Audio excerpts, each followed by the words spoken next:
नवरात्र सुरू झालंय आणि आपल्याला काहीतरी नवीन खावंसं वाटतंय.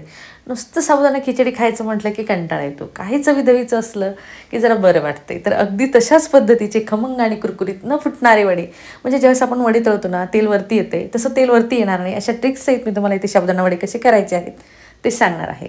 तर ते कसे करायचे आपण बघणार आहोत इथे. त्यासाठी मी अगोदर काय केलं आहे, एक कुकर घेतला आहे छोटा, त्यामध्ये 2 ग्लास पाणी घातलं आहे. पाणी घातलं की 3 बटाटे घेतले, म्हणजे आपण 1 पाव साबुदाणा भिजू घातला आहे, त्याला 1 पाव बटाटा घ्यायचा आहे आपल्याला. तर 3 बटाटे घेतले व्यवस्थित मी. तर गॅसवर आपण मीडियम गॅसवर 2 शिट्ट्या होऊ द्यायच्या आहेत, जास्त उकडून नाही घ्यायचे आपल्याला, म्हणजे जास्त जर गाळ झाले तर आपले साबुदाणा वडे चिकट होतील, म्हणजे तेल पेतील. तर त्यामुळे काय करायचं, 2च शिट्ट्या होऊ द्यायचा, गॅस बंद करायचा आहे आणि थंड झाल्यानंतर आपलं कुकर काढून घ्यायचं आणि लगेचच गरम पाण्यातून बटाटे थंड पाण्यात आपल्याला टाकून बाजूला ठेवायचे आहेत. आपण थंड पाण्यात यासाठी टाकतोय कारण आपले जर जास्त गाळ बटाटे झाले, म्हणजे जास्त शिजले गेले, तर काय होतं, आपला साबुदाणा वडा जो आहे तो अगदी तेल पितो, म्हणजे तेलकट होतो, चांगला येत नाही. तर मी सालं काढून मस्त थंड झाल्यानंतर बटाट्याचा कुस्करा करून घेते. खिसणीने सुद्धा तुम्ही करून घेऊ शकता, मी स्मॅचरने करून घेतलेला आहे. व्यवस्थित आपला बटाटा कुस करून झाल्यानंतर थोडंसं हाताने सुद्धा स्मॅच करून घ्यायचा आहे. येथे हाताने स्मॅच करून झाल्यानंतर मी काय केलं होतं, अगोदरच्या दिवशी म्हणजे संध्याकाळी मी साबुदाणा भिजत घातलेला होता 1 वाटी, म्हणजे मापाने जर म्हटलं तर 250 ग्रॅम मी साबुदाणा इथे घेतलेला आहे. तर आपण 250 ग्रॅमला सुद्धा बटाटेसुद्धा 250 ग्रॅमच वापरलेले आहेत. व्यवस्थित आपलं एकजीव करण्यासाठी मी काय केलं आहे, एक मोठं पातेलं घेतलं आहे, म्हणजे भांडं घेतलं आहे, त्यामध्ये आपले कुस्करलेले बटाटे घ्यायचे आहेत आणि साबुदाणासुद्धा त्यामध्ये घालायचा आहे. साबुदाण्यामध्ये भिजू घालताना 1 इंच पाणी वरती घालायचं, म्हणजे तुमचा साबुदाणा जो आहे अगदी सुटसुटीत आणि मोकळा भिजला जाईल. त्यामध्ये सुद्धा पाणी जास्त व्हायला नको, तर तीसुद्धा एक व्यवस्थित आपल्याला ट्रिक लक्षात ठेवावी लागेल. तर हिरव्या मिरचीची मी पेस्ट वाटून घेतलेली आहे, तीसुद्धा घालते. चांगल्या 10 ते 12 हिरव्या मिरच्या घेतल्या. थोडंसं मला स्पायसी हवं असतं, तुम्हाला जर कमी तिखट हवं असेल तर तुम्ही हिरव्या मिरच्याचं प्रमाण इथे कमी केलं तरी चालेल. तर त्यामध्ये मी आता काय केलं आहे, चवीनुसार मीठसुद्धा घालून घेतलं आहे. तर उपवासाचं आपलं शेंदा मीठ जे असतं ते घातलं तरी चालेल आणि नॉर्मल मीठ खात असाल तर नॉर्मल मीठ घातलं तरी चालेल. व्यवस्थित आपलं पीठ मळून झालं आहे, म्हणजे वड्याचं जे पीठ आहे ते व्यवस्थित मळून झालं आहे. तर आता आपल्याला गोळे होतात का हे बघायचं आहे. तर व्यवस्थित होत आहेत. तर व्यवस्थित होत आहेत तोपर्यंत काय करायचं, आता आपल्याला याच्यावरती झाकण ठेवायचं आणि बाजूला ठेवायची, म्हणजे आपल्याला चटणीची तयारी करायची आहे. तर मी अर्धी वाटी भाजून घेतलेले शेंगदाणे घेतलेत आणि हिरव्या मिरच्यासुद्धा घ्यायच्यात. 5 ते 6 हिरव्या मिरच्या घेतल्या. तुम्हाला जर थोड्याशा भाजून आवडत असतील तर थोड्याशा भाजून घेतल्या तरी चालेल आणि कच्च्या वापरल्या तरी चालेल. तर इथे उकडलेला बटाटा घेतला आहे मी छोटा, 1 छोटा घ्यायचा आहे आणि मोठा जर असेल तर अर्धाच घ्यायचा आहे.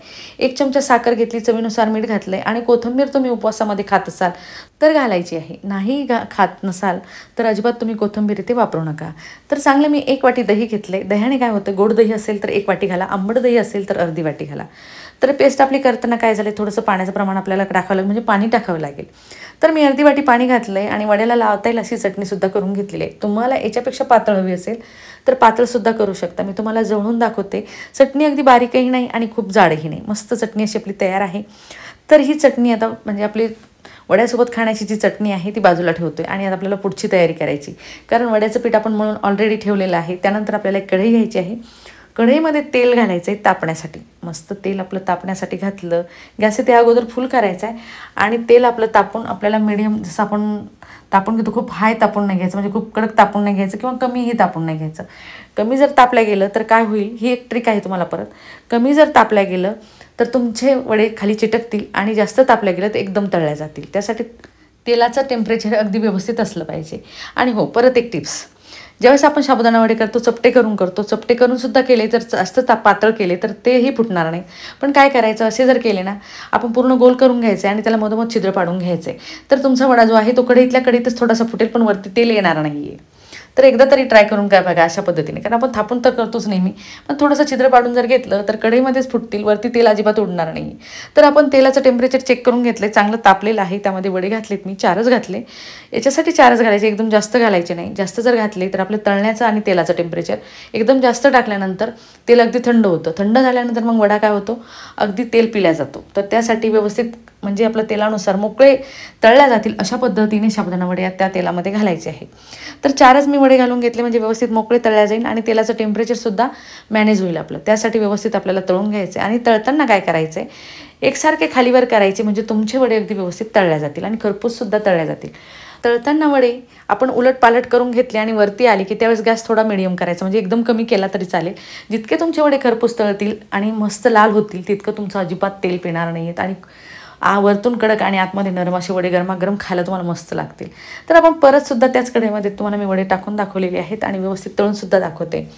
तर तळताना मी तुम्हाला सांगितलं आहे, एकदा थोडेसे वरती आले की गॅसचं टेम्परेचर जे आहे ते थोडंसं कमी करायचं, म्हणजे तुमचे वडे जे आहेत ते व्यवस्थित तळले जातील.